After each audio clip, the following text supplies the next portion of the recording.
Hi everyone, and welcome to the next live based on my book Beyond Asanas. If you have been following along, you know this month I decided to revisit Beyond Asanas and take a look at every single chapter, and so every single asana, and see what lessons they're trying to teach us.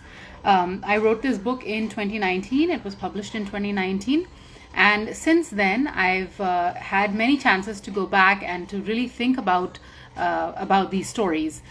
So today we're on chapter 13 of the book, and chapter 13 is called Marichyasana. And before we begin today, I'd like to show you a picture of the Marichyasana. So this is a picture of the Marichyasana in the book. And a lot of people ask me where the pictures in this book were taken. It's a beautiful book with beautiful colored photographs of the of these asanas, and most of the asanas, the pictures were taken in Hampi. And if you are a fan of traveling and if you've been to Hampi, you'll notice how different Hampi was at the time that we took these photos and how different it is now. These pictures were taken sometime in 2016. And this particular picture for Marichyasana, this was actually taken in one of my friend's farms on the outskirts of Bangalore. So the whole book has a very interesting, kind of very earthy look to it. And the asanas look fabulous, against that kind of backdrop. So today we're going to look at chapter 13, which is Marichyasana. And Marichi means ray of light.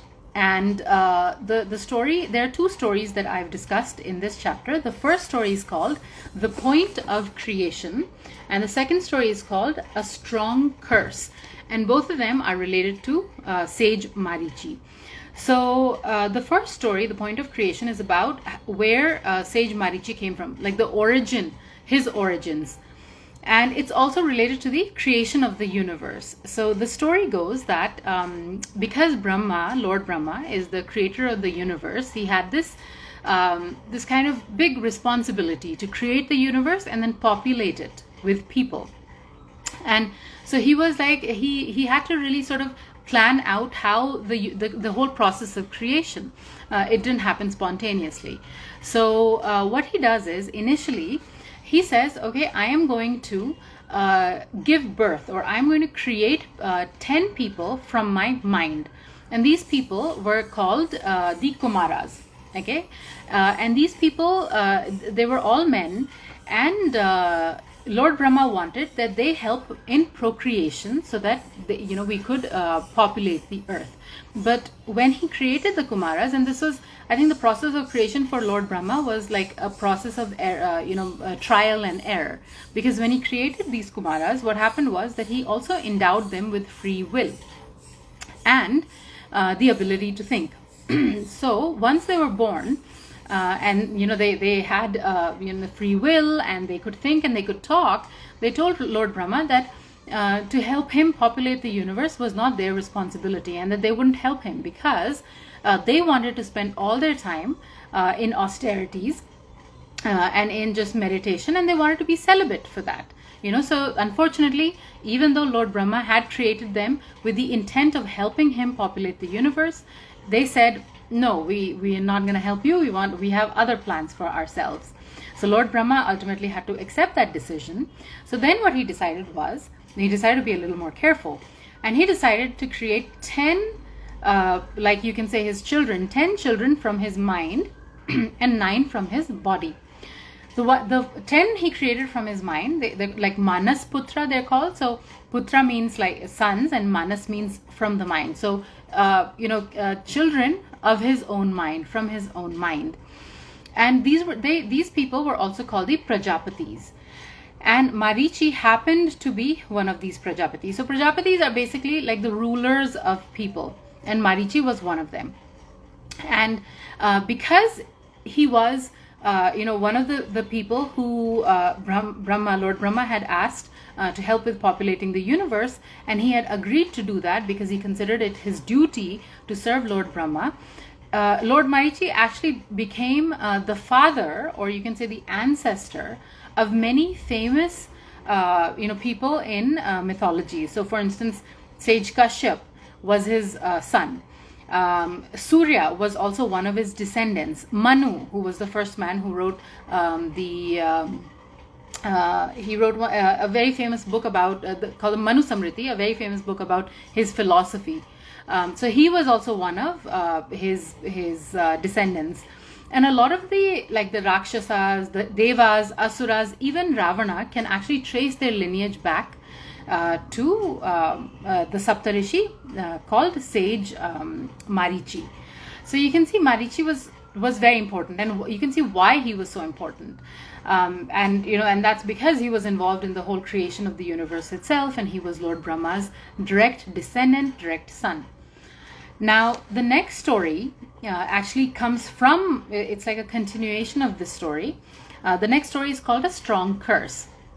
And what I really liked about this story is that Indian mythology, or rather Hindu mythology, it's never really, it's not unidimensional. It's not even two-dimensional. There's always a lot of facets to, all the different people in mythology. So even though Sage Marichi was someone who had said that, okay, he had chosen between a path of austerity and his duty to Lord Brahma, even though that had happened, he was never always, a goody two shoes. He was never always good. And he was never always bad. And even though we revere him, and there's an entire asana named after him, in Hindu mythology, we never consider, like human beings, even these sages are flawed. Even the main, the main figures in Hindu philosophy, even they are flawed. Even though they're good, they're always shades of bad. So, for instance, for Sage Marichi, even though he was so learned, he was so wise, he had a very short temper. And sometimes that temper got him into trouble. So one day what happened, and because he was sage, he had the power to curse people and to cast spells on people. So one day what happened was that, he was very tired after a long day at work or something, and he came home, and because he was so tired, his feet were aching, and he asked his wife, Dharmavrata, to press his feet, like massage his feet. And Dharmavrata was like, okay, fine, I'll do that. And like a good wife of those days, she started massaging his feet. And just at that moment, Lord Brahma also came to their house. And, Dharmavrata thought that, because Lord Brahma is Marichi's father, and he is, Lord Brahma himself that has come to their house, he's a guest, that she should now, focus her attention on him rather than Marichi. So she stopped massaging Marichi's feet and asked Lord Brahma what she could do for him. And Marichi, whether it was because he was tired or he was just, maybe there was something else that was wrong, but he got angry. And he said that, because you've ignored whatever I've said, because you've ignored me, I'm going to curse you. And Dharmavrata said, well, it's not my fault. Lord Brahma, your father himself, has come home. I can't just ignore him. But Marichi was so angry that he could not control himself. And he cursed his wife to become a stone. And now his wife was like stunned, and because it was no fault of her own. And even Lord Brahma knew that it wasn't her fault, but he was powerless to kind of intervene in the curse. And she was cursed for eternity. This Marichi didn't even say, okay, only for 5 years, 10 years. He said for eternity, because you have not paid attention to me, I will not let you pay attention to anybody else. And Dharmavrata had to ultimately accept this because she was powerless. And she decided to perform tapasya and lots of penance to Lord Vishnu, because he was so powerful, maybe he could intervene and, get this curse out of her, or her out of this curse. And finally, one day, Lord Vishnu actually hears her, and he says, well, Dharmavrata, you've done a lot of penance, and you've been very dedicated, but the thing is, I cannot undo Sage Marichi's curse because it's just too powerful. But what I can do is that forever, you're going to be in this curse forever, but forever, until this curse is on you, you're going to be this holy stone that is going to be worshipped in all of the temples. So you're not going to be just like any other stone. You're going to be a holy stone worshipped in all of the temples. So in this way, Lord Vishnu tried to help Dharmavrata. Now, as you know, I talk about the significance and symbolism in all of these asanas. So like what is it that we can learn from these asanas? So one of the main thing that we have to learn is that today's world is very different from the time, from the ideal world. Okay, so sometimes in today's world, many things happen that many things happen that we don't want to happen. Many things happen against our wishes, and sometimes we're forced to accept a lot of things that we don't want to. And just like Dharmavrata ultimately had to accept her husband's curse, and then eventually she tried within that curse, she tried to do something to alleviate her suffering. In the same way, whatever situations life hands to us, instead of cribbing about them, instead of just sitting and wallowing in the problems, we can try to see where we can find some relief. So that is one of the main things that we learn from from this story, because Dharmavrata ultimately was punished for no fault. I mean, we're not saying that Sage Marichi was right in doing what he did.